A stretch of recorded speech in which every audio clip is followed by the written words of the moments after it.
Do you guys know about Paul Jennings? He was enslaved by President James Madison. And so Paul Jennings' life is really interesting. I really recommend reading his book. But what really stuck out to me in the book, it says that President Madison knew that his mother was the granddaughter of an Indian. So President James Madison's grandfather knew he built his plantation on Monacan land. Thomas Jefferson also knew that he built his plantation on Indian land and also found a burial ground there. What's so shocking about Paul Jennings being Native American is that he was born in 1799, enslaved on President James Madison's plantation. And there's evidence that there were many other enslaved Native Americans living on these presidents' plantations. So y'all don't find it peculiar at all that we never heard about this in school, never hear about it on television, never read it about any books. We have to go to newspapers like this to find out this information. You guys don't think that's weird at all? The only thing we hear about enslaved people is that they're from Africa. Who are these people?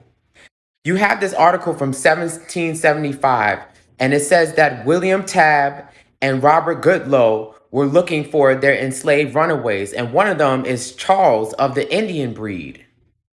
Robert Goodloe and William Tabb were no ordinary planters. They were of the elite aristocratic class, connected to the Washingtons and many other families who descend from aristocratic royals in England. This story of Paul Jennings shows you how important it is to take into consideration the racialization of the American enslaved people. Paul Jennings was mostly white, but he was racialized as a black, Negro, mulatto man.